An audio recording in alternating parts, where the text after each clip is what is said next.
These are all the babies that weren't meant to happen.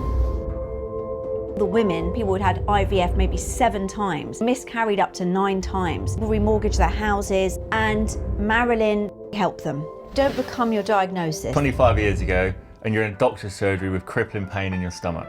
You're sitting across from the doctor who tells you you're going to have to just learn how to deal with pain. I walked out of there and I thought, this is so bad. I want to stop this happening to women. I just quit my job that day. I literally said, I don't want to work for you anymore, and left. And I had no job to go to, I didn't know what I was going to do. I just knew. And what would be the approach that anyone can use listening to this to go and communicate their brand, their mission to the world so they can scale their sales and then their impact as a result? Well, first of all, also don't be angry with the doctors. They don't get trained on nutrition or herbal medicine or any sort of alternative. No lifestyle, no diet, it's just, That's why there's the moment I walked in a health food shop, it was like magic, these little pills that would help people. And I was so excited by it. And every lunch break, I would go into the health food shop and say, what does that product do? What does that product do? I get a feeling when I meet a founder of a brand, my whole heart starts to almost open. I can feel this coming from my chest, almost a slight high, and it's like my soul or whatever knows this person is good. Their stories, they genuinely care. Find that thing that lights you up, because that's going to be your moat. And that passion, just like the passion you've got in healing people, that is something you just can't manufacture. I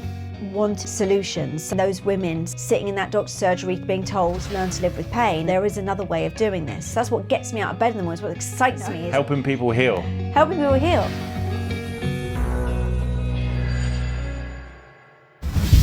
Charlotte, welcome to Build for Good. Thank you. Look, I want to start with a moment in time. It's 25 years ago, and you're in doctor's surgery with crippling pain in your stomach. You're sitting across from the doctor who tells you, sorry, you're just going to have to deal with the pain. Look, most people would accept that, what the doctor tells them, but you didn't. You walked out of there, and that moment became a decision, and that decision became a conviction. And that conviction has driven over 20 years now of helping some of the world's most impactful health brands go on to change millions of lives. You spent over 2 decades finding health brands and communicating their story to help them scale their income and impact. From brands like Pukka Tea, which you helped grow until they got acquired by Unilever, you've helped dozens of health experts reaching literally millions of people and helping them transform their health and well-being. You work with household names like Lisa Snowden to help brands like Corexico Collagen grow and help countless people improve their well-being. You've got a real knack for helping find passionate founders with a purpose to go on from humble beginnings to scale and impact. And you're the most important guest I'm ever going to interview, because you're also my beautiful wife. And I've seen firsthand over the last 8 years how you operate and work so hard to heal people through the brands you work with. It's your calling, and I feel honored to be your husband and to see the impact that you've had on countless people's lives, as well as my own life.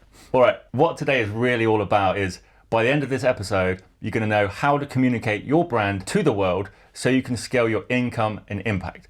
Charlotte's going to walk us through what it actually takes, how to tell a story that connects, and how to reach the people who need what you've built. How to go from a brilliant idea and a brilliant product to a brand that the world knows, trusts, and loves. Charlotte, let's start at the beginning. You're in a doctor's surgery and you're in pain. Take us back to that moment. Well, yeah, I'd been in and out the doctor's surgery for about 7 years, sort of complaining of various different ailments. I didn't know what it was, and I got pulled from pillar to post. I really have no idea until 3 years after that, when I found out I had endometriosis. But in that moment, when I was in the doctor's surgery, and he said to me, you're going to have to just learn how to deal with pain. And it was really about managing the pain rather than solving the problem. I sat there and just thought, I walked out of there and I thought, this is so bad. And I want to stop this happening to women, and I want to help change this. So after that moment, I was working in advertising, working in above the line advertising. So I was working in that field. It was a very different area. It was cigarettes, alcohol, all different types of things. But I really wanted to get into health and nutrition. I really found that fascinating. And I'd started reading more about health and nutrition because I was trying to solve my own health problems. So I'd gone to the library, which is way back when people did, before you could search the internet for everything. And I took this many health books out, and 2 of those books, which were the most inspirational to me, was Marilyn Glenville's book. She's a women's health expert and has written every book on women's health conditions. And Patrick Holford, who's another sort of leading nutritionist and author. who sort of changed the face of natural health many years ago because they introduced people to supplementation, diet and lifestyle. And I read those books and they made such a profound impact on my life that I decided that those were two people I wanted to work with. At this point I'm working in advertising, a completely different field. And I then read Anthony Robbins' book, which was Awaken the Giant Within. And I was working in advertising. I didn't like my job, and I think part of this was affecting my health, or certainly I came to realise, because I just felt, it wasn't what I wanted to be doing. I really was interested in health and nutrition. And I remember being in this advertising agency in Covent Garden, and I was working with this boss, and he was like your typical back then old advertising agency boss. He drove a Porsche, he wore a suit, he had a Rolex. He was really kind of, champagne type of lifestyle guy. And I just thought, I can't bear working for you. So I read Anthony Robbins' book, Awaken the Giant Within.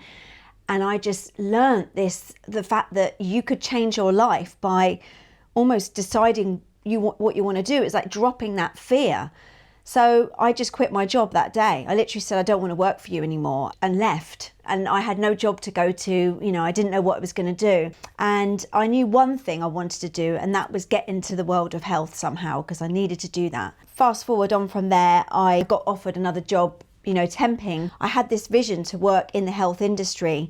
And I'd gone to the biggest natural product show in the UK, which was called Natural Products Expo, and like every single brand in there you could imagine. But there was one brand I made a beeline for, and that was Solgar. And Solgar at the time was probably the biggest health brand in the UK as far as supplements go. When I say biggest, not like a Vitabiotics or something, or Centrum, where they were big on numbers, big as in well-respected practitioner. It was an American brand. So I found them at this show, and I went up and found the person who was sort of the main guy there, and just said, how do I get a job with you?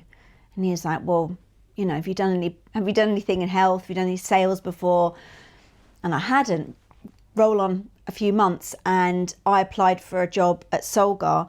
I'd never had any experience working in sales and doing any of those things, and then ended up working with them. And that was the beginning of my career, was working for Solgar. And I spent 7 years working with them in sales, marketing and PR, and learned everything about nutrition. And that was the beginning. Incredible. I wanted to ask you, it seems obvious to many people that there's something inside them that they're interested in that pulls them towards a certain industry, or people call it their purpose or their calling. What was that for you, and how did you know that you wanted to do something in health? I've never been a fan of injustice, so I don't, even when I was at school, if some bigger kid was bullying a smaller kid or jumping in front of them in the dinner queue or something, I would go and tell them off, because I really didn't like people doing that. Fine, pick on someone bigger. You're that size and you go and pick someone your size, but I've never been a fan of bullying. And I was always voted head of year at school, head of class, because I was the one who would speak up for other people. So if other people were worried, I would go and campaign for the things that were wrong. Silly things like they never gave us hot showers. So I would go, and we had all these people who were picked of head of class would have a meeting with the head teacher, I think once a month or something. We would go with our notes and tell them what we thought was wrong and why it was wrong and what was needed. So I liked that position. It was never about me. It was always more about how it affected other people. So, I think my most unpopular moment was when we'd always have this, we had something called AstroTurf outside, when all the boys would play football, and trying to be a girl and walk across the AstroTurf, where you generally would be ducking footballs and getting smacked. So this bothered me. So it was half the time the boys were allowed to play football, and the other half they won't, and that went down too well. No. But yeah, but I got hit really hard by a football in my face. And of course, boys there were like, oh, whatever. It's brutal. But for me, it was like, no, I'm sorry, you're not going to have the whole rule of the playground. We need our, space as well, where we can enjoy ourselves. So I found that, and I think that my career has really been driven by that feeling of there's people who are suffering, and how can we help them? And that's been really important to me. So I think injustice drove me to that. I just knew that, as I say, that doctor's surgery moment when I was told that was it. I'm like, I want to be like, how is there? There's got to be a better way. I'm going to do everything I can. I would do everything I can to work out there's going to be another way. Like, if you can't fix me, I will find another way. So from the playground to PR, basically helping people heal, not being told by the doctor, hey, you're gonna have to just deal with this. Yeah. This is, so commonplace. We see it all the time. I've been told it recently, not too long ago. So it's basically taking the injustice and showing there's another way and saying this is not fair and helping people that need it, basically. Yeah, I think there's something that moves your heart. Like, for instance, going back to Marilyn Glenville, who made a huge impact in my life. I mean, her books were transformative. I mean, when I read this book,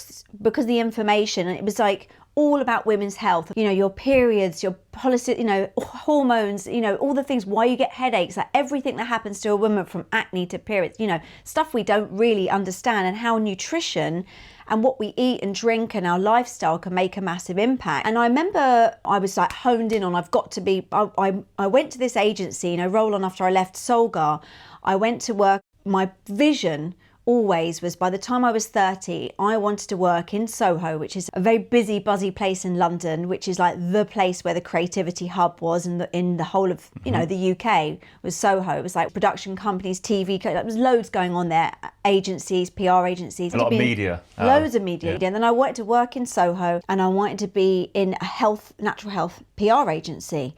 So I managed to get a job at this only place that was like a natural health PR agency, and it was incredible. It was right in the middle of Soho. It was amazing.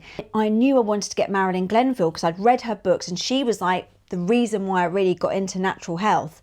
So when I went to Marilyn's office, I eventually worked with Marilyn. I took her on as a client at this agency. She had a wall. So when I walked into the reception, there was a wall behind her, I guess about 3 meters long, this wall. And it was covered in baby pictures. And I said, those are lovely pictures, they're so cute. And she said, these are all the babies that weren't meant to happen.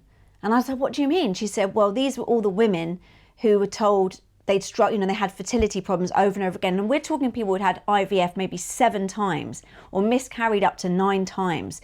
I mean, it makes me emotional when we think about it. It was like, how, like imagine that, like these women who would be literally spent thousands of people remortgaged their houses, like tried everything. And Marilyn, they would go to Marilyn and, and go through the process, them and the husbands. This is the thing. Because what happened with IVF, and the injustice of it was they never talked about nutrition, they never talked about health. I mean, we could do a whole series on this, but that moment for me and what I learnt through that was like, wow, because I'd heard stories of this. I'd heard people talking about this a lot, and women who'd struggled for years to get pregnant. And I saw it and I was like, babies that weren't supposed to be here. It was amazing. And I was just like, so I focused solely for like the first thing we did with Marilyn when I took her on as a PR was all about fertility. It was like, how can we get this message out there? And I went turbo, on this, because it was like, if we can get one woman to know that taking, eating certain foods, herbs that can help you with fertility, men, like the amount of men, so anyone watching this now that's trying for a baby, men need more zinc, men need certain nutrients as well. So it's really good. And people never told. It's a bit like, as an athlete, for example, you're going to go in and start running a race. You've been training before. So a lot of people say doing IVF, you want to have health and nutrition to get you prepared for that. So that was a big injustice moment for me, where I thought I want to do PR. And Marilyn had a book about getting pregnant faster, and it was a great title. And I just PR'd that book, and I think we got it in so many magazines. We had press launches on it, and that was the start. And the buzz I got from it and excitement of seeing that, and every time we did, and these were the old days as well, where people would write in letters. So, magazines would get letters from readers saying, this has changed my life, that I read that article and finally I'm well again. And every time, that moment to me, and I remember now, I could be, and they would say, oh, we've had loads of letters in from people saying, they're finally not getting pains anymore, or they've got pregnant. And it was amazing. And I just loved it. So that was like a real buzz for me. Absolutely. Yeah. I mean, you've got a personal story, if you wouldn't mind sharing, about your friend Dean. Yeah, so a friend of mine, one of my best friends, who his sister-in-law had miscarried 7 times. So she'd had 7 failed pregnancies. They're young as well. We're not talking people in their 40s or whatever. This was, early 30s, Dean's maybe 20s. brother's wife. Yeah, so his sister-in-law. And, people always talk to me about health because it's what I lived and breathed and talked about all the time. I mean, if I I was never not talking about nutrition. I bore people to death sometimes of like talking about health and nutrition. And Dean rang me up and he said, said about this. And I said, look, why don't you send her to Marilyn? Go and see Marilyn Glenville. She, did roll on, had a lovely healthy baby who's now, I think 6 or 7 or whatever he is. And he's absolutely happy, healthy, perfect child. So absolutely incredible. And this is the most amazing thing, is because a lot of people, it's simple changes that can be made following experts' advice, like that can help bring a life into the world. I mean, what an amazing gift. So. And I think that's the thing that, what I didn't like is people go into a doctor's surgery and you're just given a prescription, or obviously IVF's a whole different thing. People are spending thousands. They're never told, hey, stop this food, eat more of this, make sure your nutrition. I mean, it's broken. And it's like depression or anxiety. I worked with Patrick Holford, for example, and again, another person's book. I read his books. I'd literally sometimes forget to even go to the toilet and have a drink because I'd be reading his books. I was learning so much, and it was like every time I'd read more, it would pull me like this gravity wanting to say. So I ended up doing Patrick's PR. And he did so much about the mind. He did a book called, I think it was Optimum Nutrition for the Mind. And he also did How to Quit Without Feeling Shit. And it was great because it was about the brain, the difference with omega-3 and like vitamin D and what it can do for your mind. Now, if anyone's ever experienced anxiety, depression, I've experienced depression in my life. No doctor ever said to me, hey, have you thought about what you're eating, what you're drinking? Take a fish oil. You could do, some herbs that really help calm your nervous system.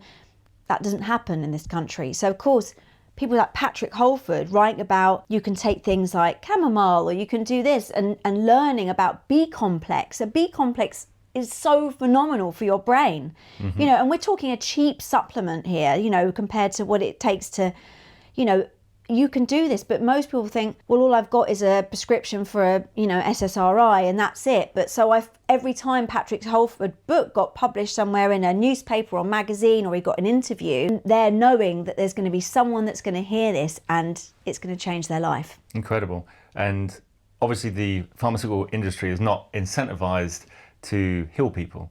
And oftentimes we go to the doctors, hey, and we all know this, or many of us know this, that you go there, they prescribe something, and it's really not the solution, is it? I mean, it can help, and I'm not saying don't go to doctors, but obviously there's the amazing whole catalogue of products we've got in nature that solves a lot of these problems, and it's about finding the brands that have put these into products that you can trust and take to get the Yeah, and I think for me, I've always felt I've kind of thanked God for the frustration I feel at times. For example, I was on a plane once, and and this has happened a few times to me. So years ago, when I found out I had endometriosis after having an operation and having that, celiac, I couldn't have gluten because I used to get so ill. So again, these were things I ended up finding out after through practitioners and holistic therapists, and I say I had years of feeling unwell, and within 2 weeks of giving up gluten, it was almost like, whoa, this is amazing. So, but we're talking 20 years ago or whenever it was, finding gluten-free food was impossible. Like really, and you go somewhere and they'd be like, what? What do you mean you can't have wheat and bread? Especially I'd go to like, I don't know, Birmingham or somewhere up north, and it was a train station, you couldn't find anything. I mean, now, thank God, we have stuff. I remember sitting on this aeroplane and being given a packet of grapes and a rice cake for the food, and everyone else had all this abundance of lovely food, and these things were starting to happen all the time, and I thought, this is wrong. So I made it my mission to find the best gluten-free brands and make them normalized and get them out. So that's what I did, and I worked with like Nairns, who are one of the best, like they do the oat cakes, gluten-free oat cakes. We go for about a pack a day. About 10 packets a week. But yeah, they've got amazing gluten-free stuff and everything. And so I wanted to normalize what seemed abnormal, because when you're not well and when you're ill or you're in health, when you start with health, not now because things have changed a lot. Gluten-free years ago was like weirdos, what they did, and alternative. I wanted to find, how can we normalize this? How can we make it mainstream for people? And I found that frustration. I'd rather than just I'd think, right, where can we do better here? What can we do that's, going to make a difference? That's, I think, what you need to find is like, if you find yourself getting frustrated, that's when an idea can form. It's like, well, where can I build? What can I do that's different? And I think that's, a great place to be. That's what's driven you, is finding the injustice, back on the AstroTurf, to on planes finding, look, there's nothing for me to eat here because I'm celiac. Yeah. And knowing that there's millions of people that have the same issues with intolerances, and then making that your mission of, I'm going to help bring these brands to light and communicate their story to the world so that other people like me can have, the solution that's that what I've found. So I remember a lot of the brands I worked with made amazing snacks for children and stuff as well. So we'd have worked with dairy-free brands. I worked with like 10, 20 years ago, and it was like, you'd be looked at like you got a second head. You're a hippie. Yeah, you're like some weirdo that wants this stuff. Free from foods, which don't necessarily get called free from now, but if you go into a supermarket, you always have the free from aisle, which used to be non-existent. You'd only find those things in like a natural health food store. So like a little health food shop would have those kind of free from products. Now they're obviously, widely spread, but that was not a thing back then.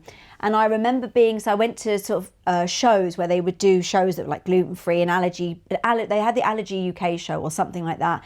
And, I'd meet practitioners who worked with kids who had really bad allergies.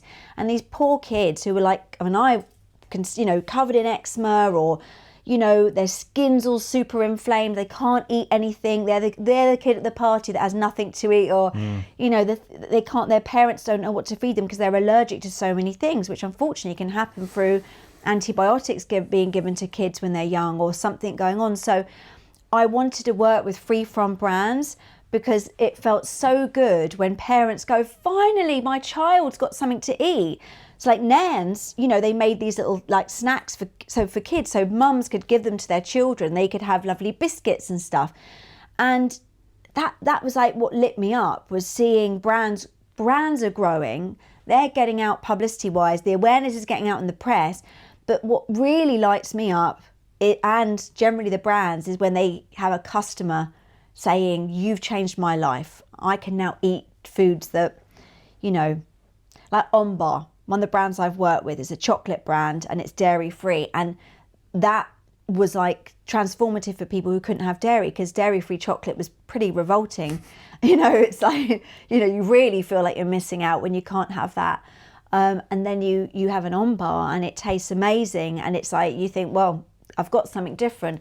And that's great. So these kids that can't have dairy, they've got various, whether it's asthma or eczema or some sort of, can challenge with certain foods, it's great, and brands love it. Knowing you for 8 years, nearly over 8 years now, that's probably been the biggest driver for you, is the people's lives that have been changed. You come from a PR newspaper world where you get press clippings, hey, this is what, and now into the internet age, shall we say, obviously. But it's really all been about the results people are sharing it, because that's the celebration at the end of the day. And helping people go through these, go from having this challenge, not being able to eat, to be able to eat chocolate. For example, that Ombar is, in my opinion, the world's greatest chocolate. Is absolutely incredible.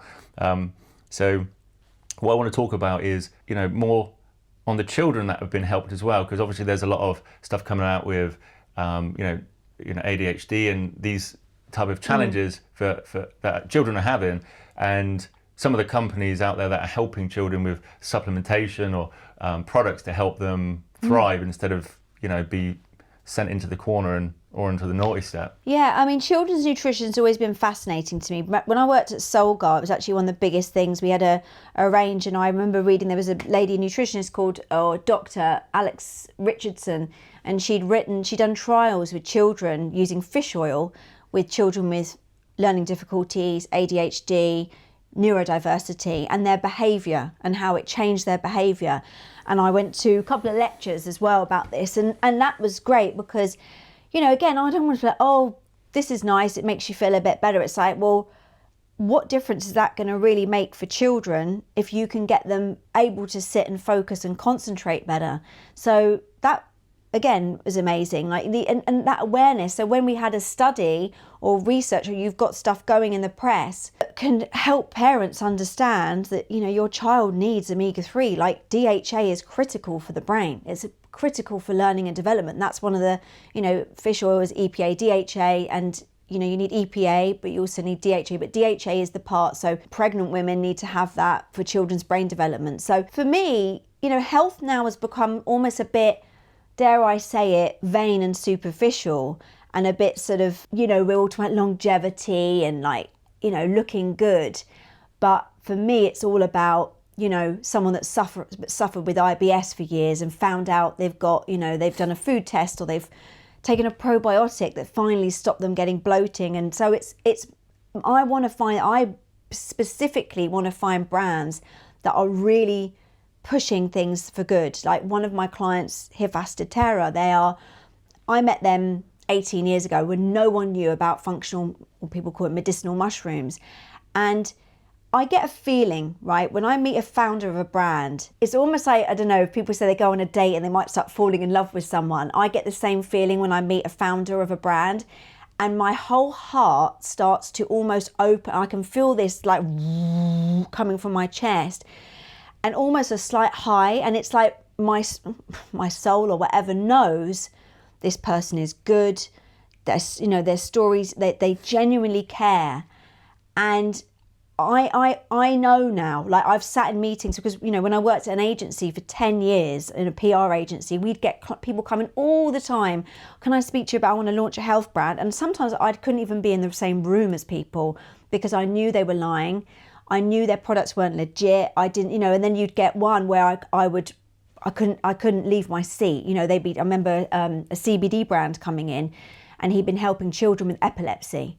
You know, and this was again when CBD was brand new, and he had all these studies and testimonials. I was crying my eyes out, which often is a good sign as well. If I'm crying my eyes out when I'm talking to a potential client, you know they've got something good going on because you're so moved with emotion. And I think, you know, that, you know, going back to the mushroom brand I work with, the care and passion people have. And these people, right, they're not willing to cut corners. They're not willing to do cheap fillers. They're not willing to, you know, make packaging that's going to harm the planet. They are there because they care. And that has been my biggest thing. And I will not compromise on that with my business. It's like, if you make me cry and you make me feel like I'm falling in love with you, you're doing the right thing. And that's... I might have to start joining some of these Zoom calls and keep an eye on what's going on. You know, your heart feels it. It's a heartfelt thing. It's a discernment, isn't it? It's a discernment. Yeah, and you've obviously got a knack for that because you found, you know, from Pukka, you know, Richard at Ombar, Marilyn Glenville, Patrick Holford, and there's the list goes on. Nans, it just goes on and on and on. Everyone you work with, what I've seen is, you know, and the people that you've helped are people that have that. Their heart is pure. They want to go and help the world. They've got something which is excellent, and they really care. And that's really what building for good's all about, isn't it? And this is also, I tell you what most of them have in common. They're camera shy. They don't like talking in public. They're not natural performers, entertainers. These are all people who are very uncomfortable in public spaces and camera. You know, and I've had to sit there. Very awkward. And again, that's often another sign, because someone who's normally like super confident, yeah, you know, I'm from a tech background and I've now decided. No, I'm not saying anything wrong with a tech background, but you know, someone who's kind of on it, confidence, they normally do very well because we all buy into confidence, which is why ad agencies will hire people that look incredible or are amazing actors. They spend thousands, millions sometimes on that because they're selling a dream. You know, I've often found brands who they're a bit like, oh, what do you mean I've got to go and stand up in front of journalists, or I've got to go and do a talk, you know, on a radio station or whatever, because it's uncomfortable for them, because they're experts generally. They're there because they've created something, because they want to change the world. They want to make a product that actually heals people and makes the people better. They don't want to be on social media doing videos and stuff. They're not in it for the glory themselves. They're in it to help the people. 100%. And that's what the most important thing is, and finding, and the hope of this show is to help inspire people to build something that matters and solve problems that the world needs to be solved. Yeah.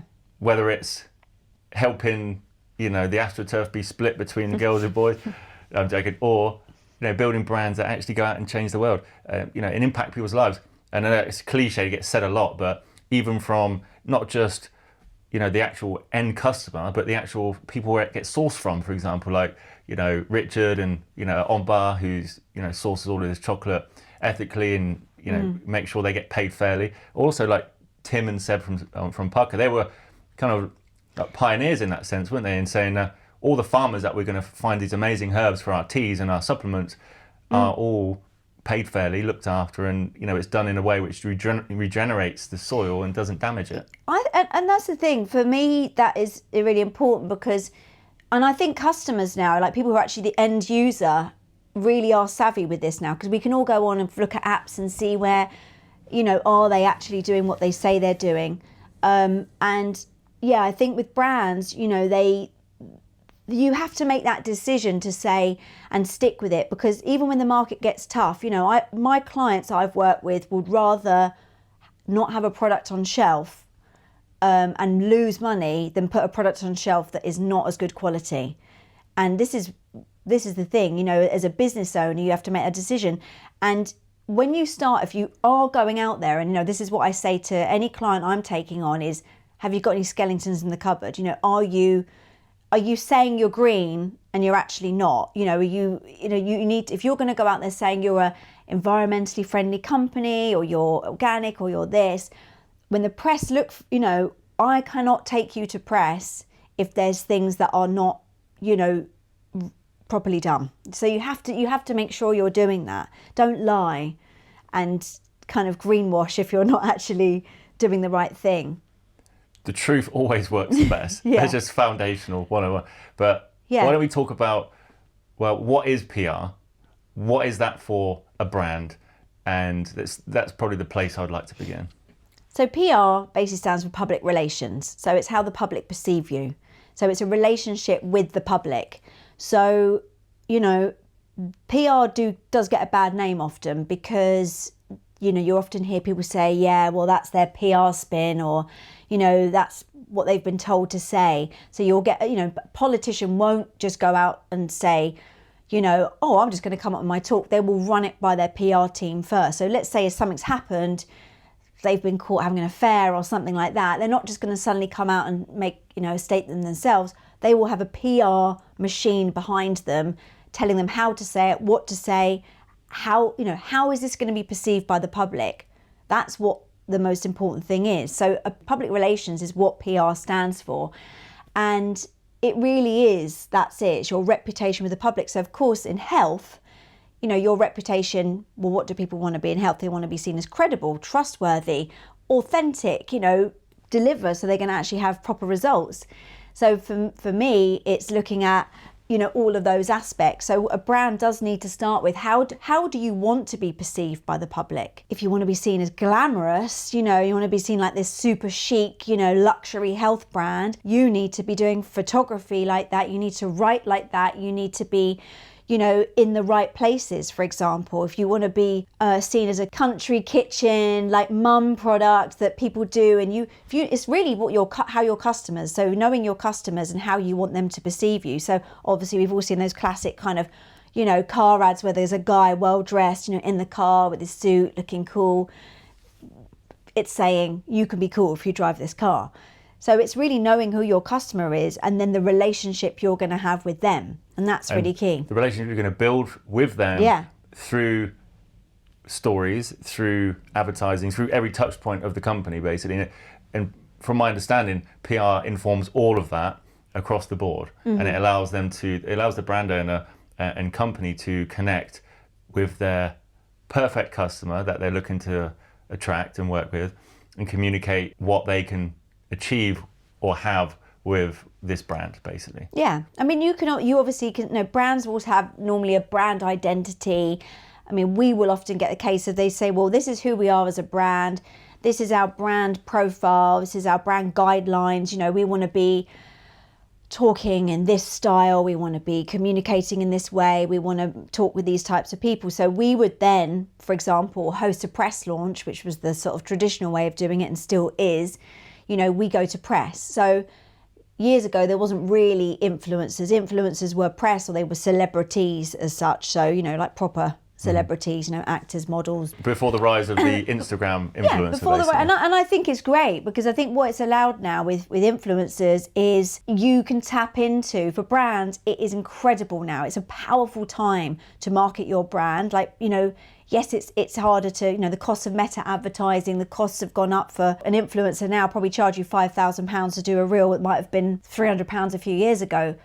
But you have a lot of opportunity now to work with different brands. But press-wise, which is where I've traditionally worked, in national newspapers and magazines, is you tell your story to a journalist. So when you hire a PR company, it's how do you want the media to see you, and that's what it is. So the media vehicle is, are you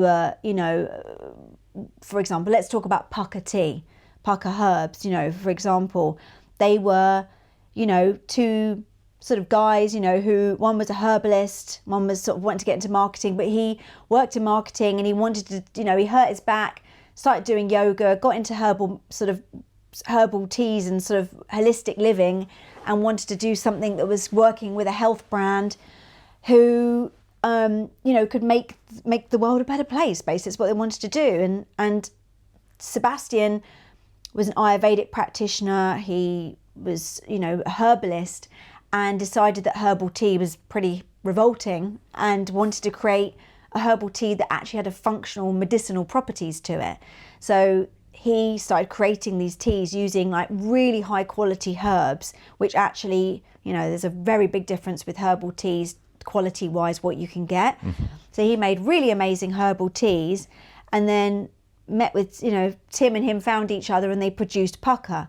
And Pukka means authentic. It means like the real deal. So that's what it means in Hindi. When I worked with them, it was, well, to be honest with you, herbal teas got bad rap. So everyone thought herbal teas were pretty revolting. So that was my role, was to make herbal teas seem exciting, and people actually want to write about these herbal teas, because back then there was like peppermint, chamomile, a few teas that you could get, probably lemon and ginger. And that was really, the herbal tea market wasn't how it is now. There wasn't sort of boutique teas.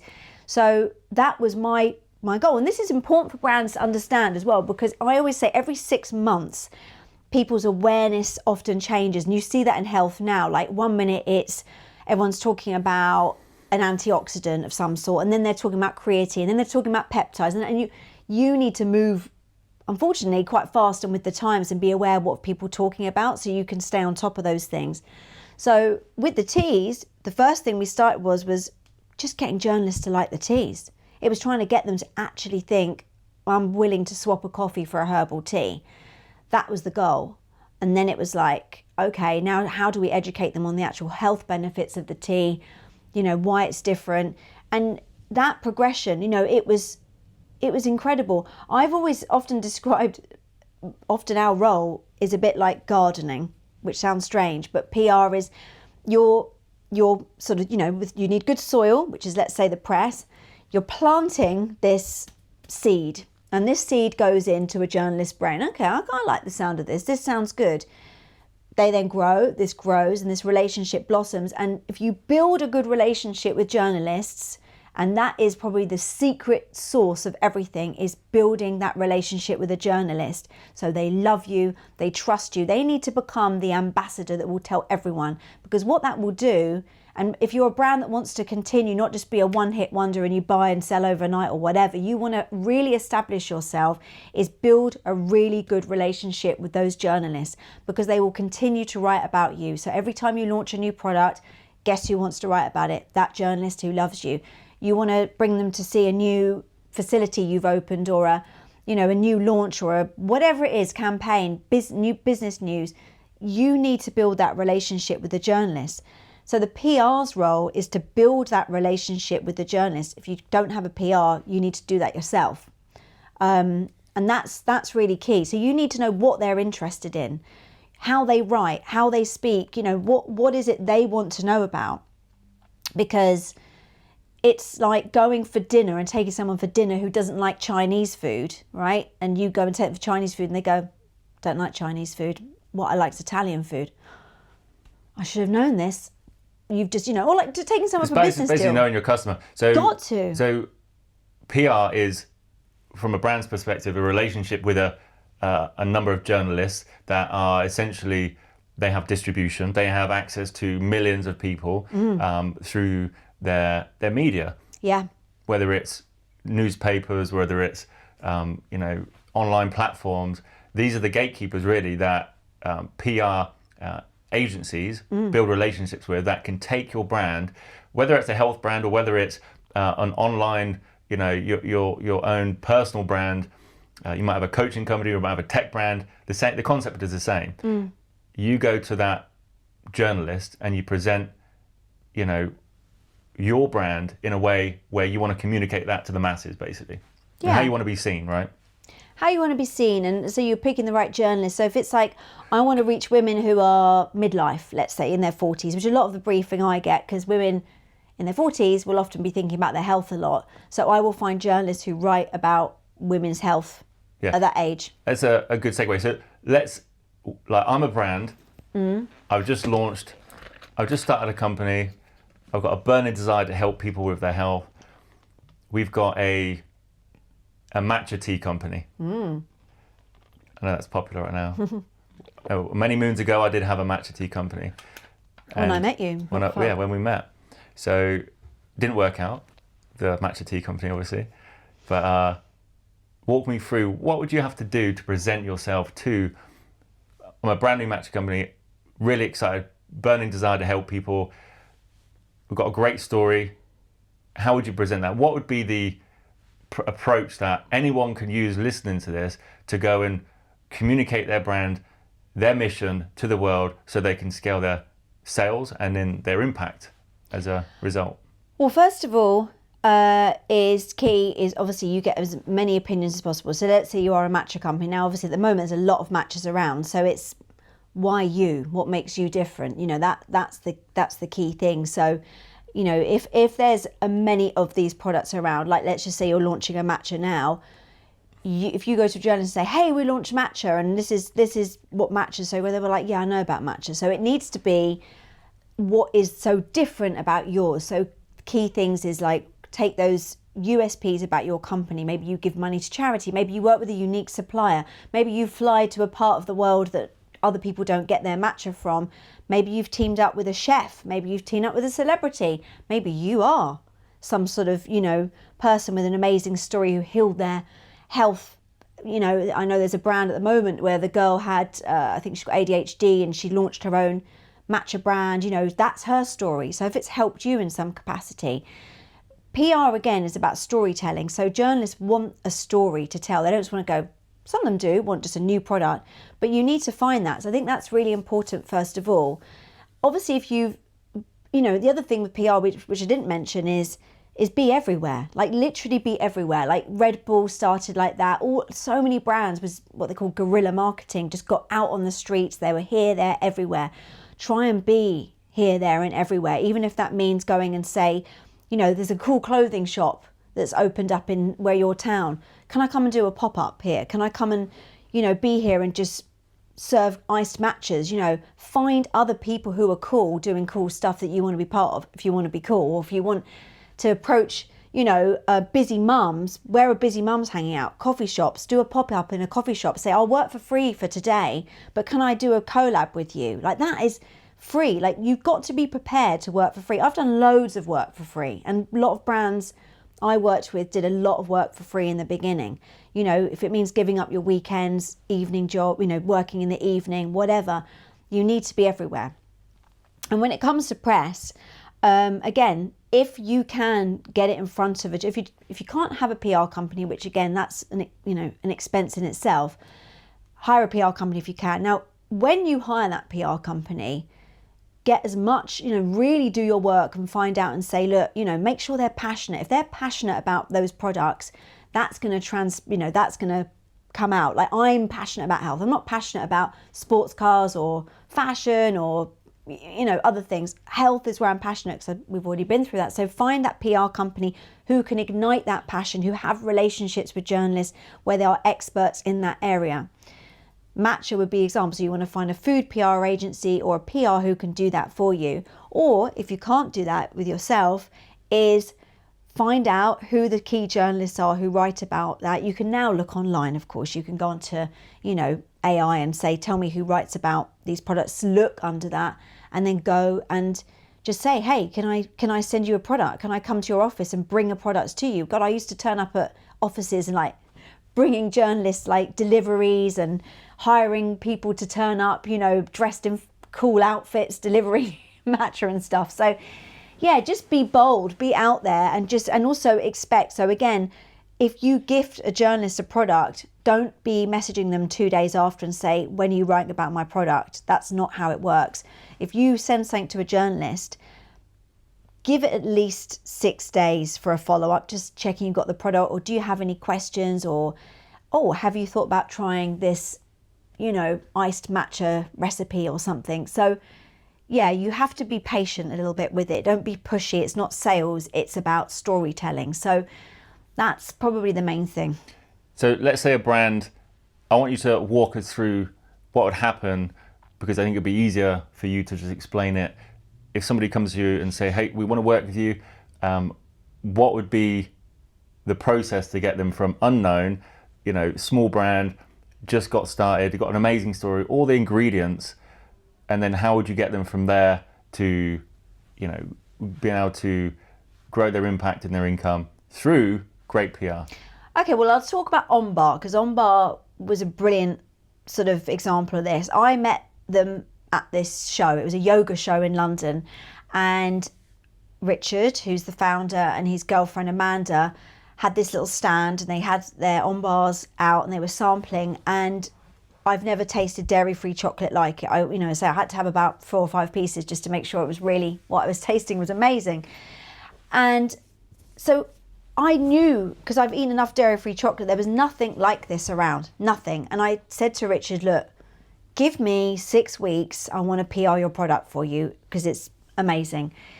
He had something unique. He knew he had something unique, but he didn't know how to get it out there. So firstly, is your product good? Like, that's what you've got to know. Not your mum's told you it's good, or your girlfriend or your wife, whatever. Is your product good?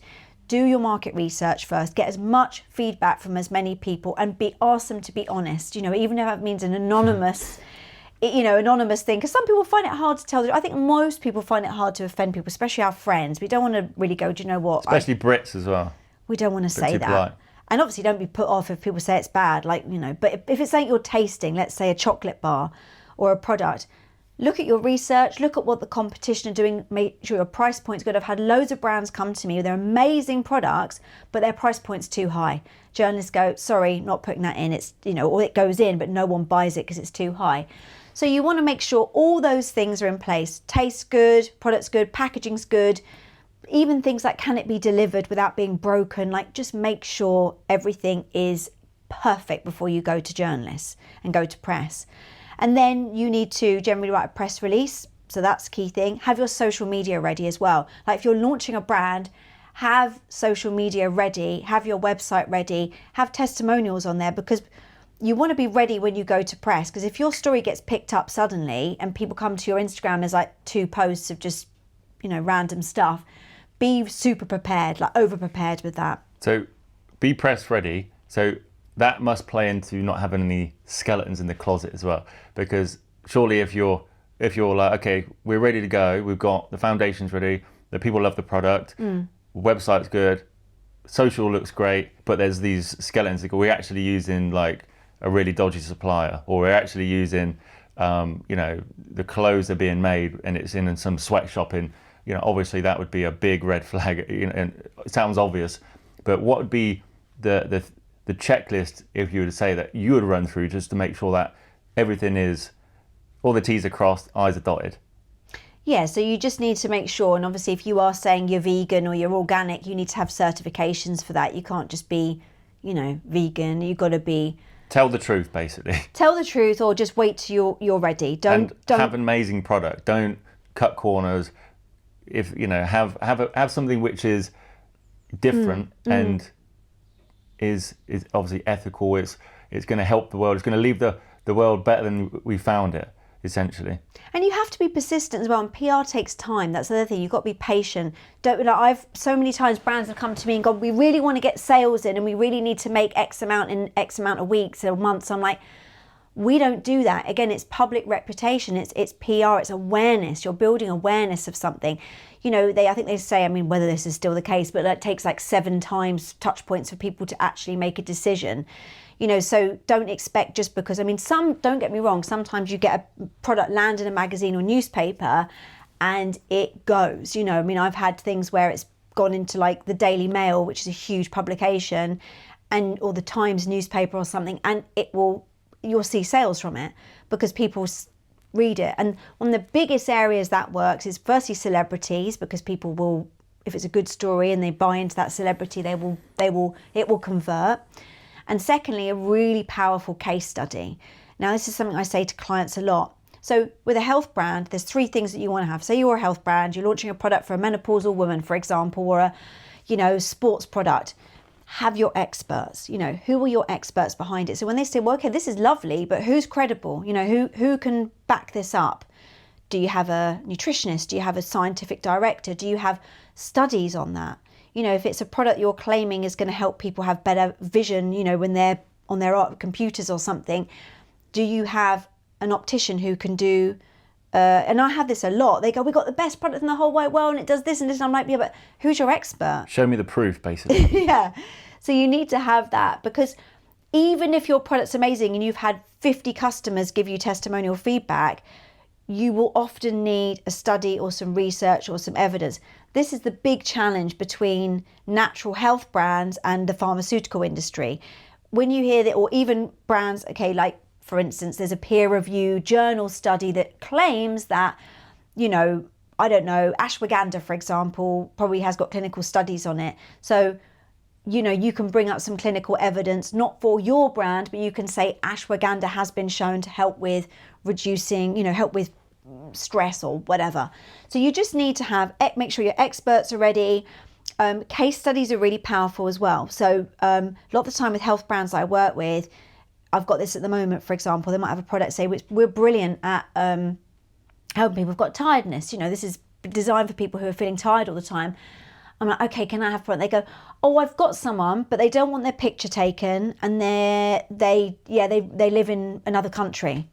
Okay, well, I'm talking about a UK person who's got a story to tell. So that's the other thing. If you've got some really powerful case studies, when you start getting those case studies, they are amazing. Because if you open a newspaper or magazine, like for instance, the health pages on a Sunday in the Daily Mail or the Times or whatever, you'll often get these stories. So founder stories, if you are a founder that's had a massive health problem, I think the guy who started Heights, for example, he experienced depression. His whole background story is I had problems with low mood. And as a supplement company. Supplement brand company, Heights. I haven't worked on them, but he talks about this a lot. He gets on podcasts, he shares his story. He had like this many supplements to take and then decided to put it all in one supplement.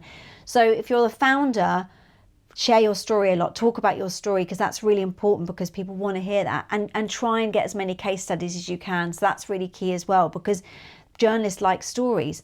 So, if it's a lady who was too tired to ever go to the gym and, given up work because she was exhausted, and then took this supplement and now is back at the gym, lost 3 stone and she's got a new boyfriend, that's a story, thanks to your product. General rule, try and get as many stories as possible, hundreds and hundreds of testimonials, because the proof becomes irrefutable and it's just like, okay. Yeah. Like, as soon as you make a claim or a promise in a product, people are going to be like, well, why would I believe you? Why do I care? And then you just, hundreds of these stories. The more compelling, we all love stories. Like this is ingrained in us. So stories sell, stories communicate, stories tell what they will do for somebody. And heartwarming stories as well. And, obviously true stories too. And when people can relate to them, and that's really your job. Yeah. Is communicating stories at scale to the world to be able to help brands help people in their health. And that same framework can be applied to really any company.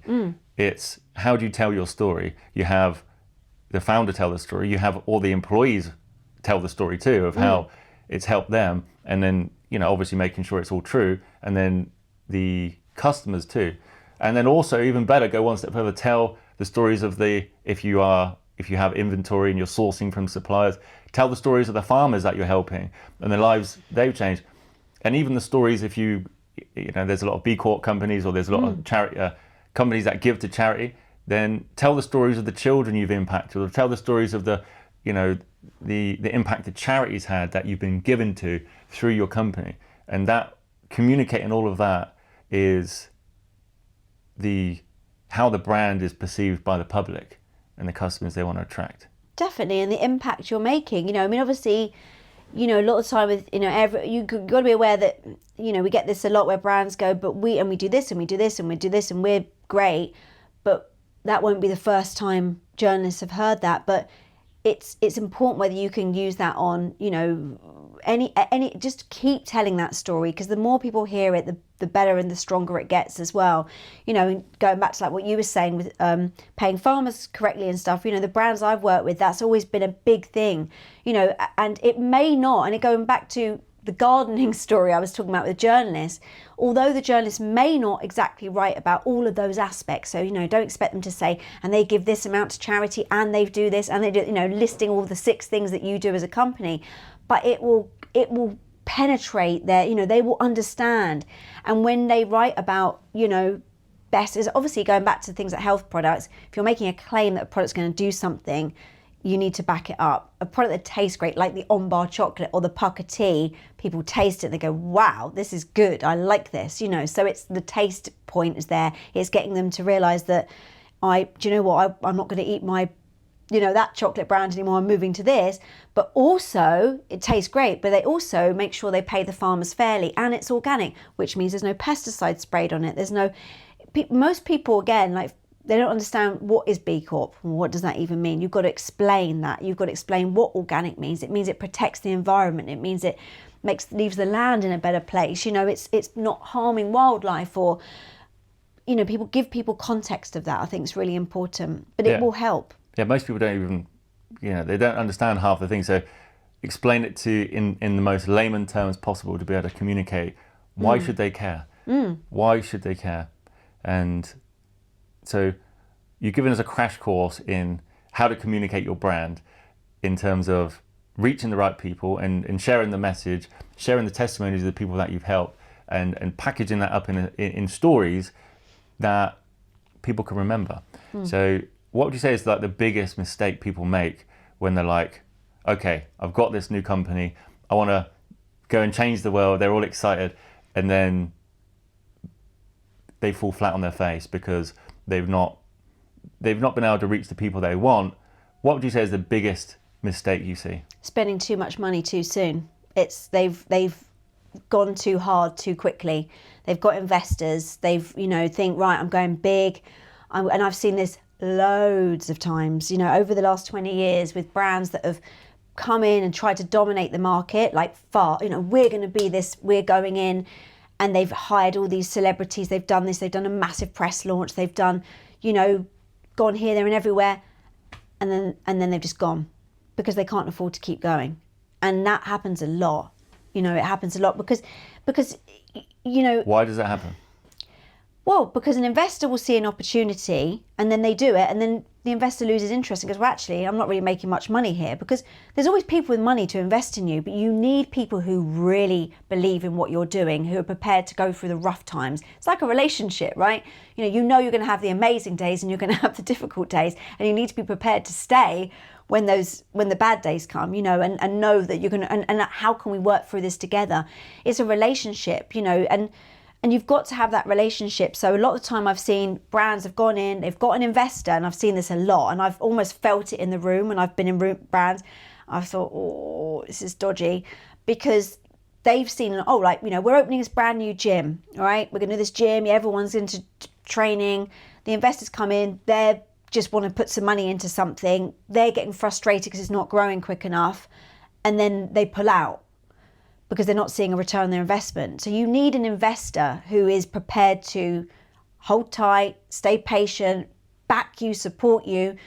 So I've seen a lot of brands who've been burnt, who've had their brands taken from them, who've ended up owing so much money that, they can't even stay afloat. So as exciting as it may seem, and again, this could happen like the music industry. I was watching, about Paul McCartney last night in a documentary of the Beatles. Happens in the music industry, you get, the record companies go, yeah, we're going to give you all this, give you all that, and then, well, where's the money? Oh, it's been used in here, and here, and now you're owed to them. So you don't want to end up working for your investor to the point where you're like earning next to nothing for 5 years because your investor's taking it all because you've borrowed so much. So just be mindful that sort of, when you are getting an investor, be very careful who invests in your company.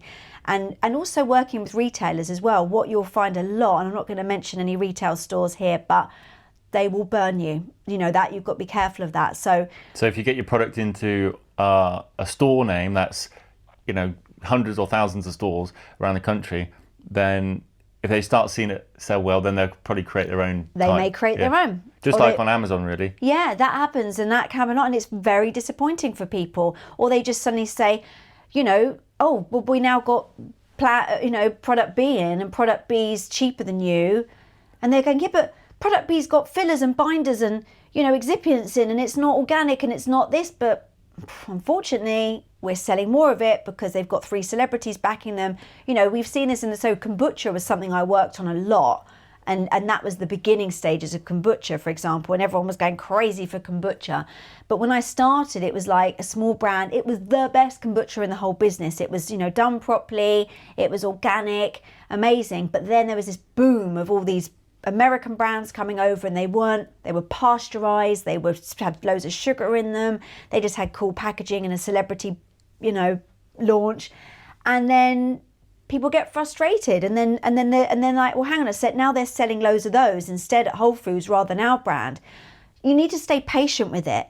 That's going to happen. There's always going to be competition, but don't undercut. Like, just if that happens, go in, get your best sampling. Who's your best in the team can go and do sampling. Like, let's say your product's at Whole Foods, which I've seen a lot.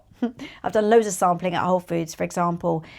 Go in there and you say, oh, they've got 6 other brands now like me. Fine, go in there once a week. Be there, be up front and be sampling that product. Talk to all the staff. Go in there and say, hey, here's a free bottle of my kombucha, for example. It's Friday, go and treat yourself or whatever. Build a relationship with those people, because they're going to then be doing that. Obviously, you're going to be talking to the buyers at this stage.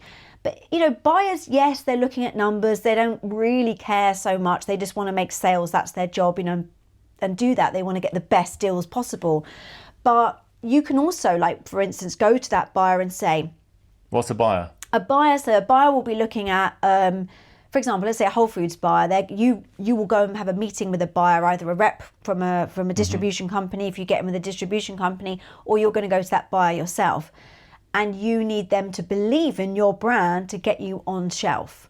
So you need to go with a proposal. And that's why often PR companies are hired to say, well, we're doing PR and we're doing social media and we're doing sampling and doing all these other things. Helps them get into stores like Whole Foods. Yeah. So how do you get in front of the buyer? It's like keep knocking. So a lot of the time it can be quite hard.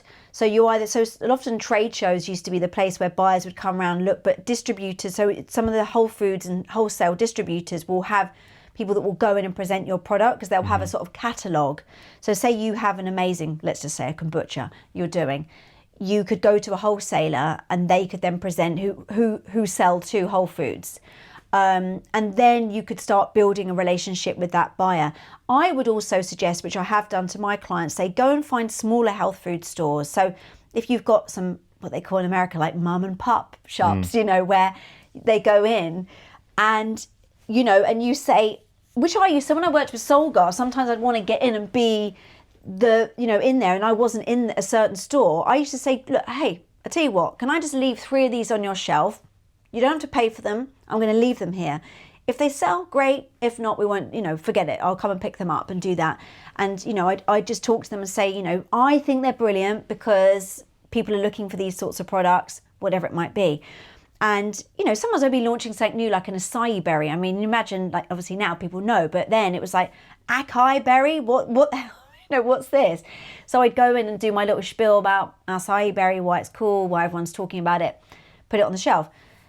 And if you can go into a store and almost say, well, look, let's give it a go, or I'll do some sampling or something. But once you've got proof in your pudding that it's selling in another store, maybe it's a smaller shop down the road and you go and work with them, then you can go to that buyer and say, well, look, we sold, 20 units a day of this product. You're missing out, you're missing out on selling this.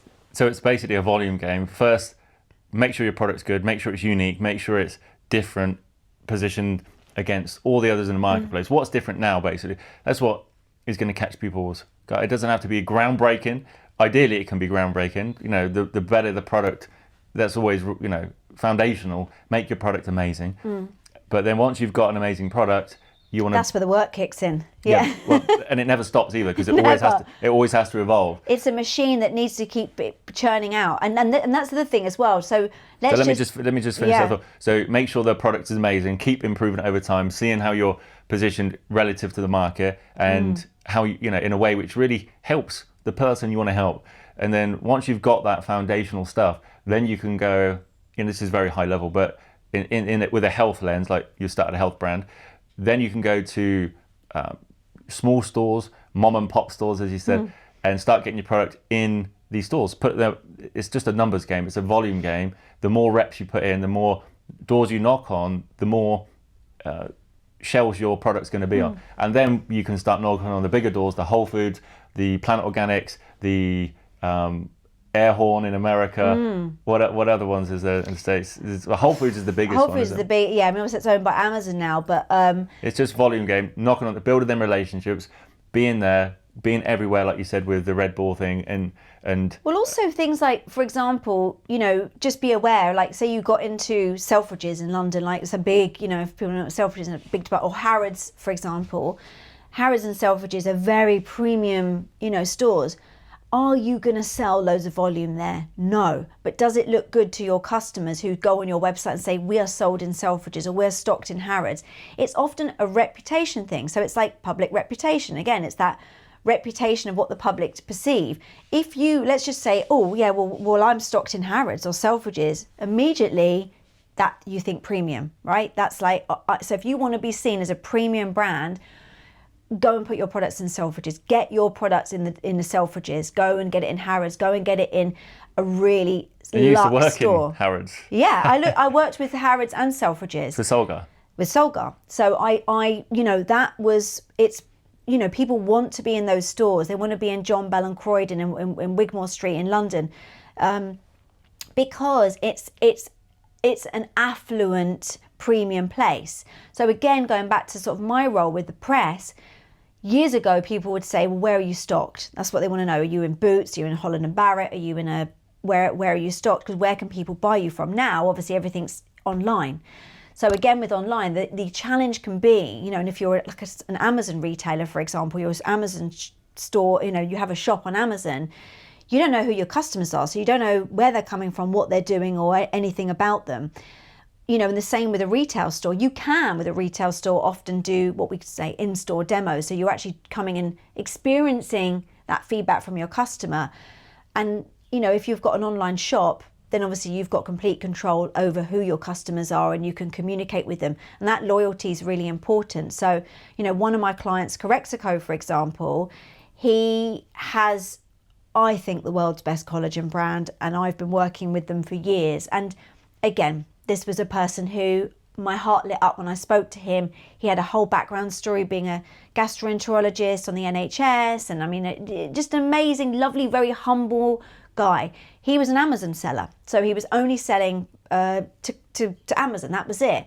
No idea whose customers, didn't have a customer list. Obviously you're dictated to by what Amazon do, their rules, their regulations, the things they change. And of course, if you're a collagen brand on there and then 10 other brands launch, or you get ranked down here and you were up here and now they've bought their way to be there, it's hard.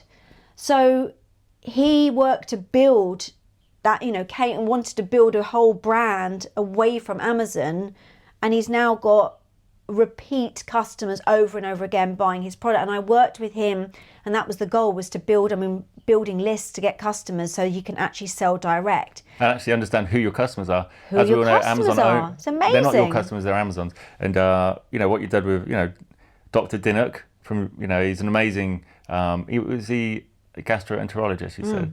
So helping people with, heal from cancer, colon cancer. Well, it was more, so gastric bypasses and anything to do with the digestive system. But, and he realised that collagen basically helped heal the gut. And it's amazing because, he's building a business. So it started with just the collagen, and obviously now there's like 5 or 6, 7 supplements, and you can start building that. So you can start building that relationship with your customers and knowing what they want and communicating with them. And I think that's what people really miss out on with just selling on an Amazon store. So try to do both if you can, if that's, because it means you've got more, opportunity and make more impact. And again, one thing I've noticed with all my clients is nothing lights them up more than a great customer feedback. Their faces light up. So, if you're someone watching this and you've got a brand that you love, tell them that feedback, because it really,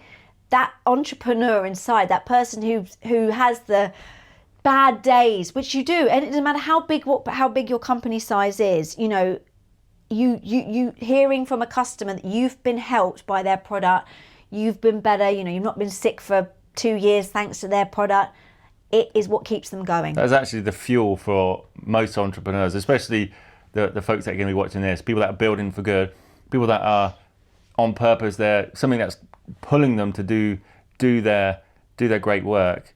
Then hearing of the impact that's made in somebody's life, no matter how small or big it is, that is the fuel, that is the fire that gets them out of bed. So, and actually on that, be generous with your feedback. Be generous. And even if it's bad feedback, tell them. Don't have to go berating them online, but you could just email. If you like what the brand's doing, but the product's not that great, you just email their company and just say, hey, this is feedback I'll give you, because that is critical, and feedback is so important for businesses. So don't be stingy with your feedback, but don't be parabolic with it either, unless it's obviously they've done something really wrong. If it's, if they deserve some help, give them some help on the side, and help them help more people.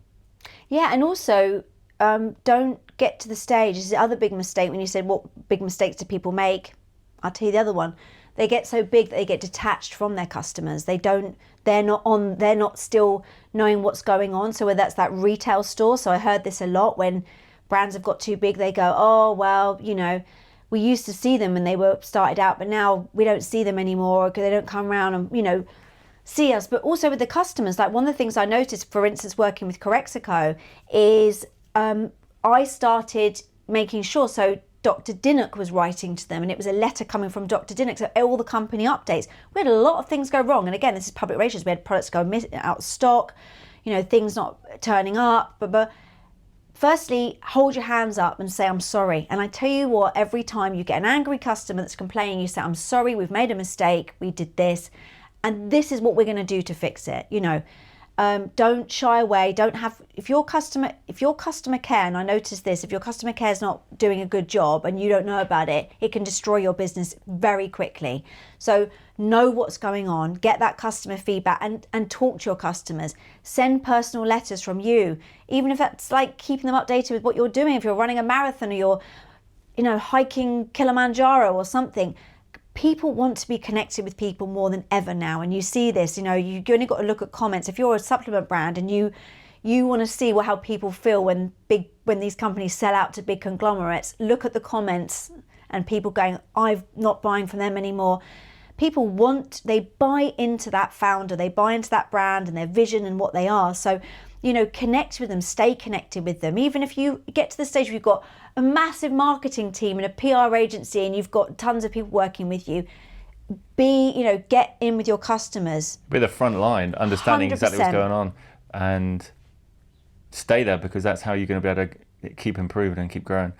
If somebody's listening to this, we've talked about how to position your brand in a way to communicate. You want in a way to communicate with your customers and do that in a way which enables them to be helped but also enables you to grow. So that's what we obviously covered that. What I want to talk about is, let's say you are listening to this and you've got a health problem. You've got, something going on with your gut or something going on with your skin. People that, are not this is kind of new to them. How would you explain to them to go about finding holistic solutions to, instead of just going to the doctor and getting a pharmaceutical, I'm not saying don't do that, but being open to alternative medicine, natural medicine in supplements. How would somebody be able to discern what is good and what is bad? Well, first of all, don't become your diagnosis. That's what I'd say. So if you get a diagnosis, don't become it.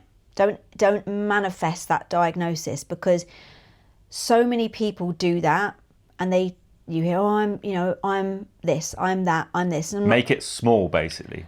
Well, it's not even make it small. It's like, okay, so say you get diagnosed with ADHD, for example, or you get diagnosed as a type 2 diabetic or something. Oh, I'm type 2 diabetic, like, it's like... Don't make it your identity. Don't make it your identity. Okay. No, that's really important, because, and especially if it's something, I just think that's quite key for that. Or, oh, you've just got psoriasis, that's it, you've just got this. Also, don't be angry with the doctors, or don't be disappointed. It's like, they are not trained in this country. So we are one of the only countries in the whole of the world, or certainly in Europe, they don't get trained on nutrition or herbal medicine or any sort of alternative at all. They don't get trained on any nutrition. Nothing. Or it's just wild. No diet, training on it. No lifestyle, no diet. It's just, yeah. That's why there's been a huge influx of what I call celebrity doctors now. So you see like Dr. Chattery, or you see Dr. Oh, I've forgotten his name. Yeah, Dr. So you've got all these doctors. Because they realise that they need to be better. Like Dr. Josh Axe actually was a naturopath anyway, so he'd gone down that holistic route, full stop. But say some of the GPs who started off as what I call normal GP doing prescriptions and stuff, they decided, well, actually, I think, I should be looking, if their diet and lifestyles change, because normally what happens, they do it to themselves. They go, well, I had high cholesterol, I've got this, I'm going to start running every day, or I'm going to start eating more fibre, or I'm going to start doing this.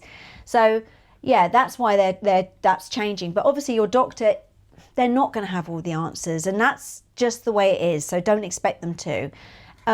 Also, don't do Dr. Google, Dr. ChatGPT, don't take that as this is it. Like, do your research. Look for books as well. Like, go back to books. Try and read some of the books. How do you discern though between somebody that's got a good reputation, and a Reddit thread who's So it's, how do you do? What I'm asking, I guess, is, let's say you've got a really bad stomach. It's been going on for weeks. The doctor's just saying, "Hey, take this." How would you start to know what to do? Listen to the voice in your head. Listen to that voice that says, I don't feel this is right, or there's something wrong. Like, listen to it. Get quiet, ask.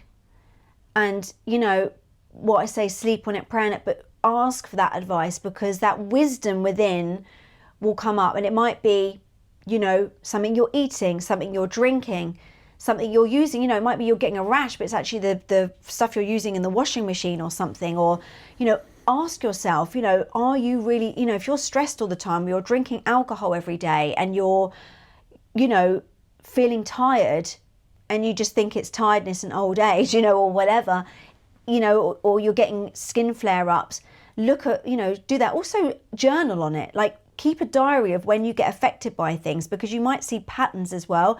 We look so many times externally for answers, but actually so much of it is inside. So if you start tapping into that and really listening to that, so notice like, oh, I always get, anxiety after I've done this X, Y, Z, or when I've eaten these foods, I wake up at 3 a.m. in the morning because, maybe it's that and not menopause. Now everything now is like, oh, it must be menopause. It must be hormones. It might just be what you're eating for dinner. So I think that's really key. And then do your research online and go to your doctors first and ask for anything you can get done. Like, go and get all the tests done, because then you'll have data. So for example, if you went to a health practitioner and they went, have you had your bloods done? Have you had any scans done? Have you had an ultrasound done? Or any of those things? No. Then you're going to have to start again. So go to your GP and say, and also take notes with you. So go there and say, go with it like you would for any meeting or, agenda. Because suddenly they're talking to you, oh, I forgot to even, I've had this so many times. I just record it on my phone. I've had this. My mum, I've told her, go to the doctors and ask doctors. And I said, did you ask the doctor about that? And she goes, oh, I forgot to ask that. You've got to record it on your phone. Take the questions in, Go record there, it on your phone. Just say, hello, hello, doctor.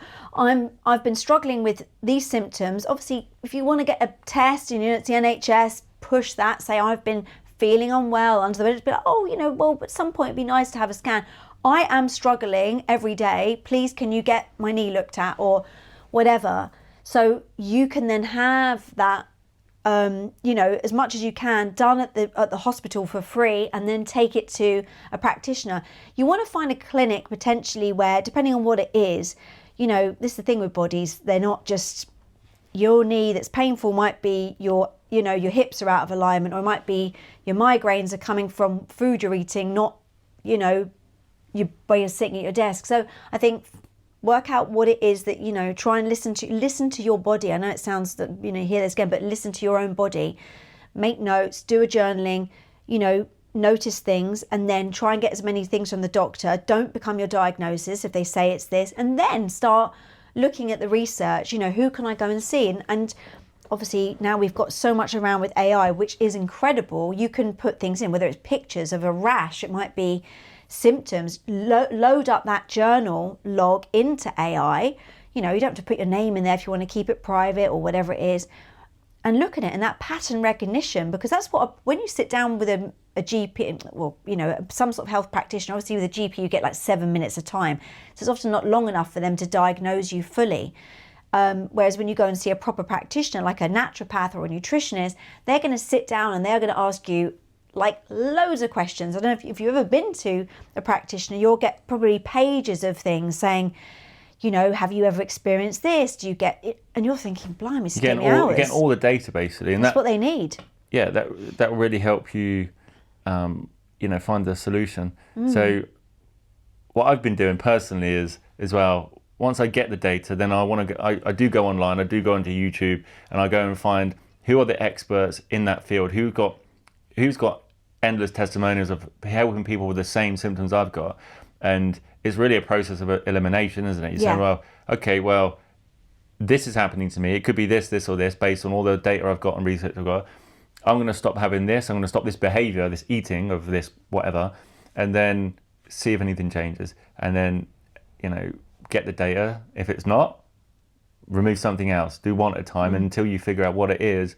That is the root cause of it. And the other thing is, the basics. Like, don't forget the basics.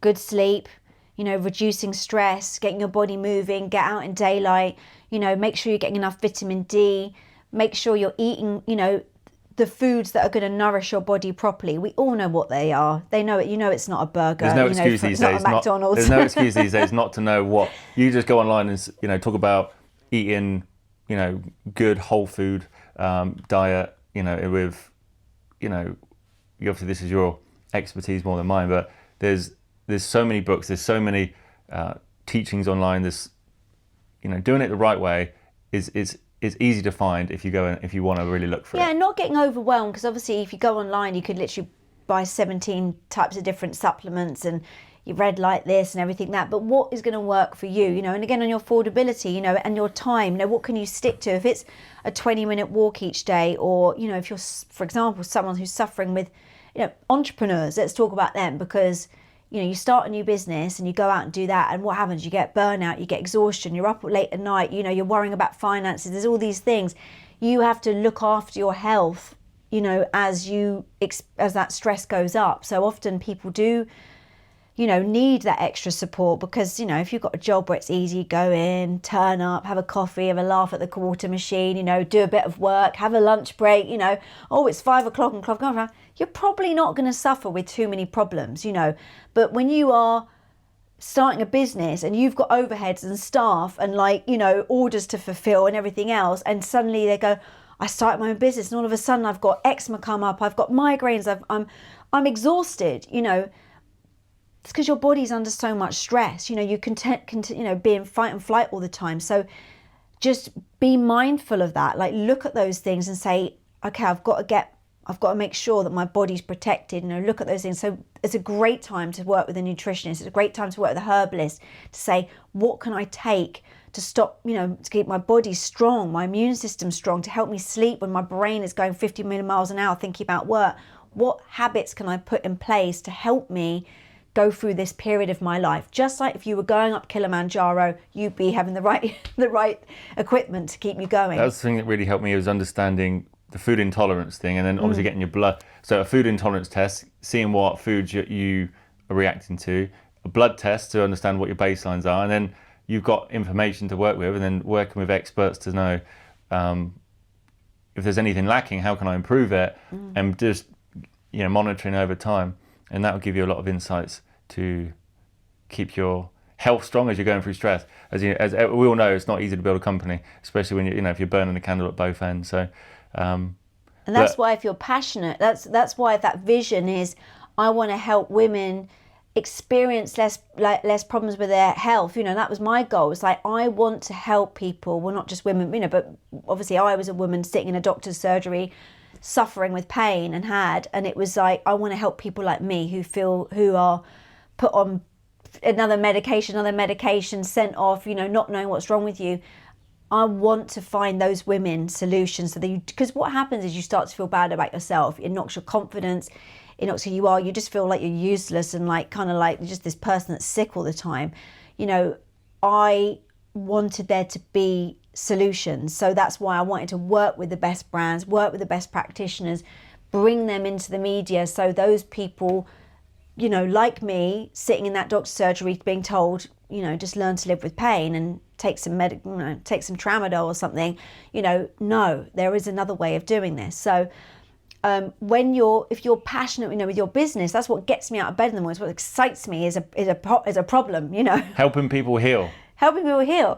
Yeah, with those products. And that brings us round full cycle before we end. And I want to just ask, that feeling, you must have felt something that you knew health was where you wanted to go.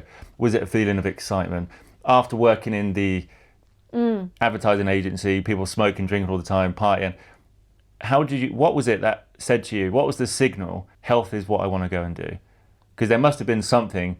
And the reason I'm asking this question is to help anybody who's listening, who might have built a business that makes money, which is great. They might be selling a widget, but there's no real pull in their spirit to build it, and it feels a bit empty, or it feels a bit hollow.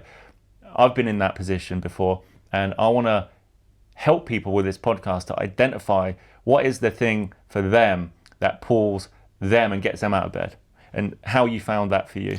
Do you know what? Sit with your friends, sit with your family, and just say, what do you think I'm passionate about? What do I talk about the most? What do I do? What lights me up? Because, it's like you sit with friends and you go, how's work? Yeah, it's all right.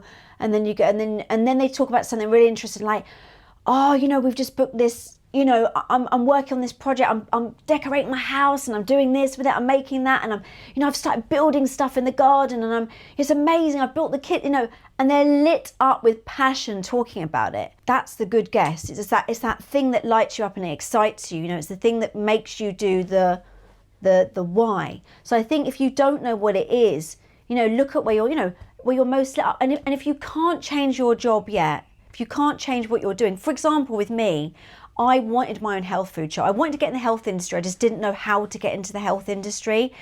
And I wanted a health food shop, but I didn't have the money. I didn't know how to run a retail store. I didn't know anything. I just knew from the moment I walked in a health food shop, it was like, I was so excited by everything. It was the fact that, I remember it vividly, like seeing these little bottles of pills and thinking, wow, it was like magic, like these little pills that would help people.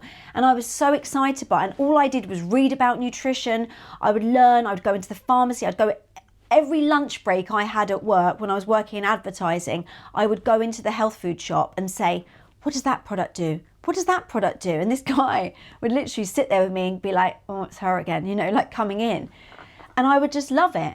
And I think you've got to look for what really lights you up. But I couldn't get out of my job. I had a mortgage at the time. I was earning, pretty good money in my job. I couldn't do it. So I worked weekends at the health food shop.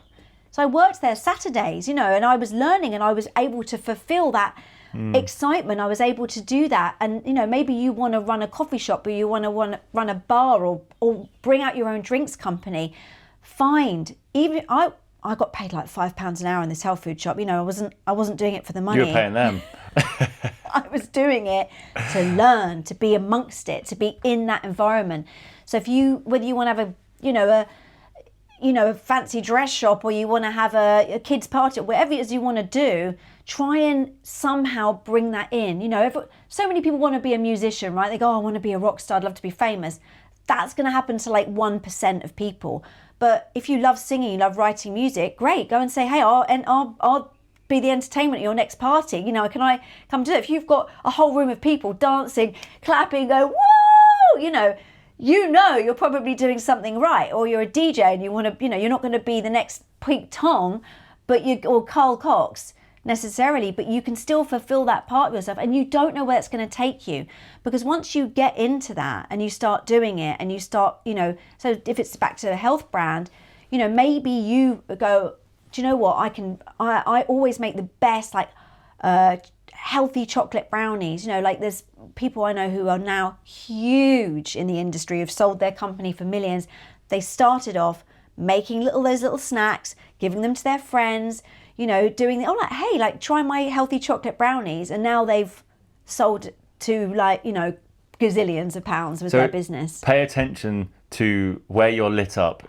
It sounds kind of straightforward, and it sounds that it should be obvious, but I know it's not for a lot of people, myself included, because we get caught up in, okay, what, you know, we get caught up in life, and we forget kind of what we really enjoy.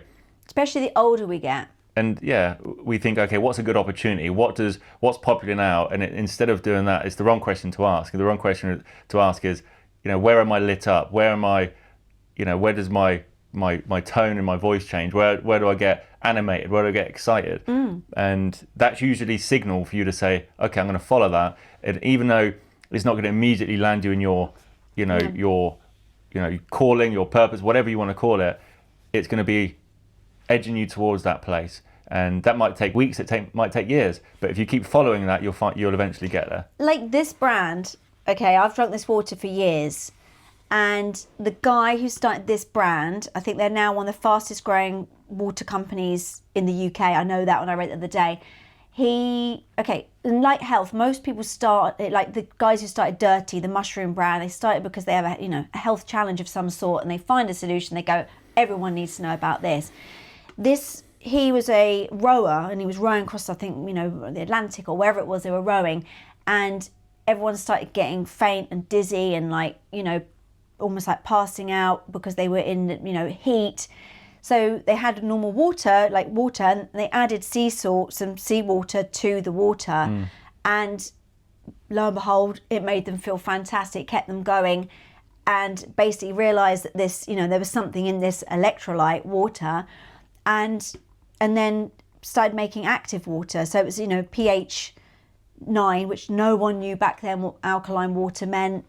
This is like ionized, but what it was is he took what happened to him and it transformed him, and then thought, I need to bring this to everyone. So I think, again, if you've got something that's bothered you, and you've fixed it and you've made something that's going to help, and that's the thing, if it's something that's going to help people, and you start with something like a gadget of some sort, or a game, whatever it is, or a book, and it's good, and you think, I want, this will help people, then how can you do it? How can you do it with authenticity? How can you do it the best? Whether each book sold is going to give money to charity, or the product you make will support that.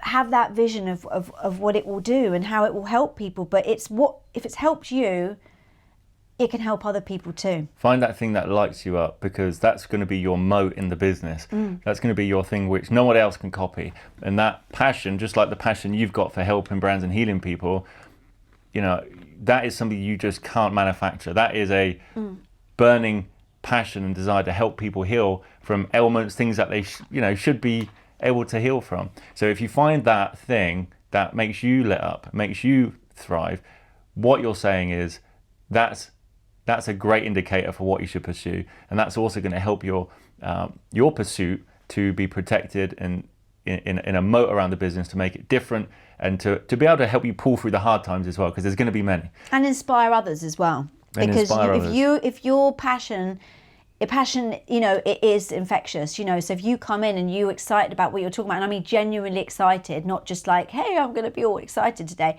like you have a genuine excitement to help people.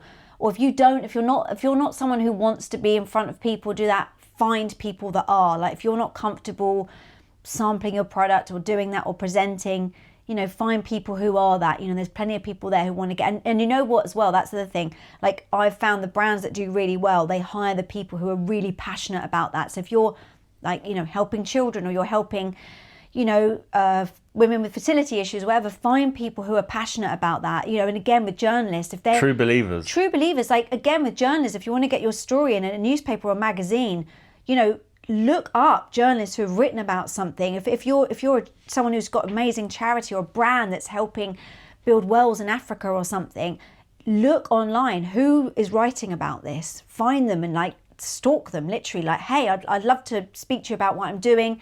We're changing lives with that. I guarantee if you find people that have written about that before and they're passionate about that, they will want to speak to you as 100%. Well. Well, my beautiful wife, has been amazing. Thank you for sharing your passion and your calling with the world, and really just helping millions of people through the brands you've worked with over the years. It's been inspiring to see it, and long may that continue.